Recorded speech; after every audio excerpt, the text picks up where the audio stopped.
Welcome back to another creation that I've done. This one's a solid black deck. If anybody knows what this card is, it's Underworld Dreams. Basically, every time your opponent draws a card, they take a point of damage, which is good against blue decks nowadays that everybody draws piles of cards. So I tried to build a deck that could, in a roundabout way, piss off blue decks or piss off draw decks.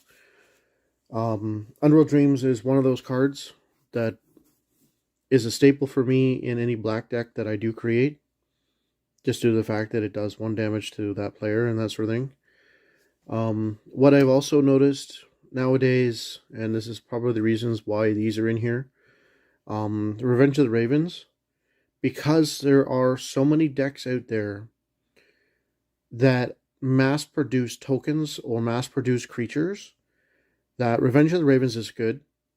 It's costly at the beginning part, cost 4 to bring out, but your opponent loses 1 life, you gain 1 life per attacking creature that attacks you. So Revenge of the Ravens has been a godsend for some of the games I've played in the past, where you're looking at intimate death if you don't have something like that in play. It's won me a few games because they don't pay attention to that card out. If you've got 2 of them out, they're basically taking 2 points of damage per attacking creature. So yeah, you could kill them off pretty quickly if they decide to attack with 10 creatures or something like that. This one may be replaced, but I have in a game later, this one comes in handy because it deals 1 damage to your opponent every turn. During your turn, you gain 1 life. So you're basically siphoning life from them every turn. But you can also sacrifice this and deal 4 points of damage to your opponent and you gain 4 life. So if you're basically just going to die, you can sacrifice this and go forth and maybe live to see another day, maybe not. But it is something that is helpful when you're playing a game and you need the extra help or the extra life, or if you got them down to 3 and you want to kill them off, sacrificing that is good. Next card here, we got Murder to get rid of their creatures. I'm sure there's other cards now I don't have physically in my hands at the moment that will probably do better than Murder. But destroy target creature instead of exiling target creature, because there's so many ways to get cards back from exiling them. I like this guy here because he's got he's flying. He also has Death Touch and Lifelink. And he also is a 2/3 creature when he first comes out. So a shock won't take him out, but lightning bolt will. But it is a flying creature with both Death Touch and Lifelink. Yeah, it's a little expensive, but it is a flying creature with both those abilities. This one here, whenever you gain life, so you've got your flying creature here, you've got your ill-gotten gain inheritance, or Revenge of the Ravens, you're gaining life, and you're bumping these guys up. Every point of life you gain, he gets +1/+1. So that is good.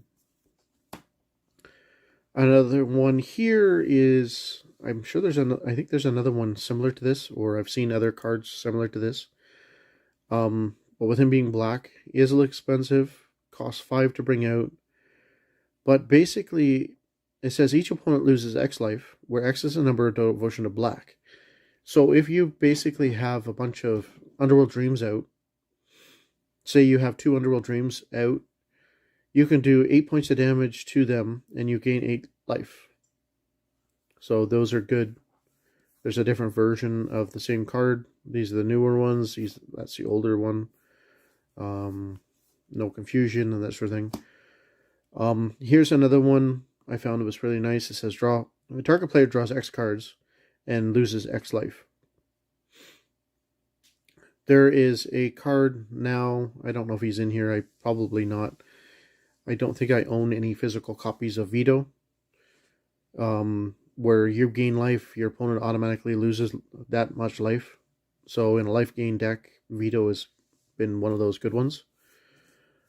But you have this one here. Whenever you gain life, your opponent loses that much life. It's an enchantment. So basically, if you do this, actually no, it's not that one. But if you're gaining life with a lifelink creature and that sort of thing, whenever you gain life, target opponent loses that much life, which is ideal. This one here, I put them in here because the fact you can destroy creatures.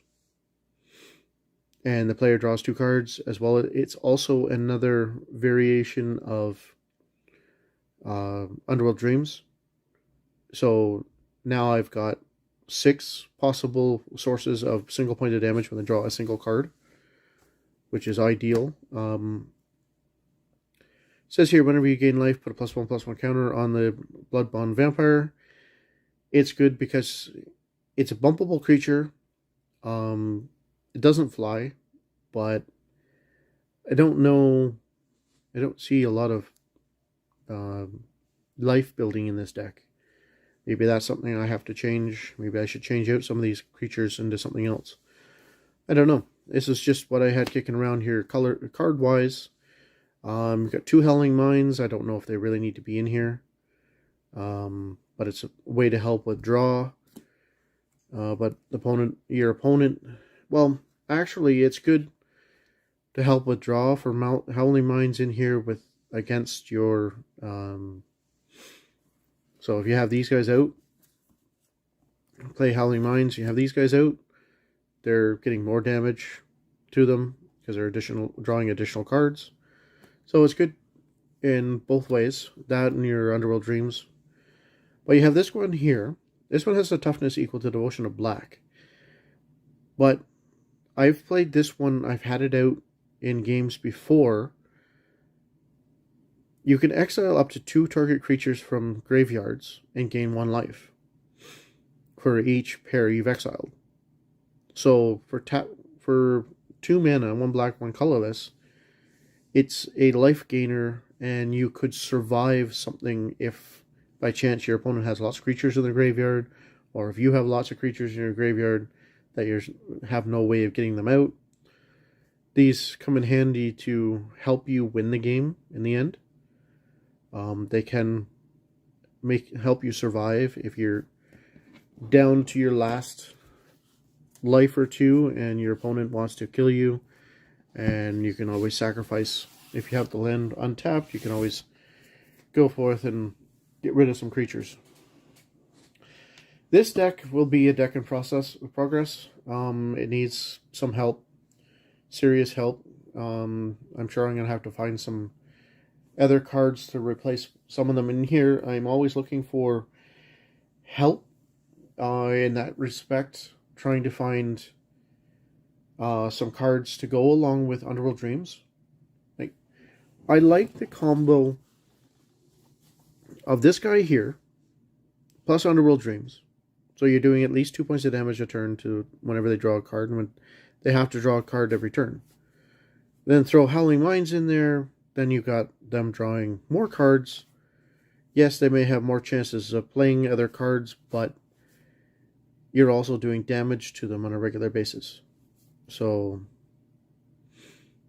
but this enchantment's good if you have go forth and have Revenge of the Ravens out, as well as that one. So they attack you with 5 creatures. They're losing 5 life. For this, you're gaining 5 life, and then you go forth and you have this one out here. Whenever you gain life, target opponent loses that much life. So yeah, you're gaining life by the Revenge of the Ravens, so you gain 5 life. They also lose an additional 5 life. So they'll lose 10 life just to 2 enchantments, and I have a feeling that's a card that I'm going to have to get more of to put in this deck. That 1 enchantment, so they lose life. Maybe I get rid of the creatures altogether and just build an enchantment deck that, as well as kill creatures deck. Ways to get rid of planeswalkers and ways to get rid of artifacts and that sort of stuff. But that's just another story. But I still need to find ways to make more draw other than the Howling Mines. But that's it for this video. Hope you enjoyed. Smash that like button and feel free to go forth and subscribe to our channel. Thanks for watching.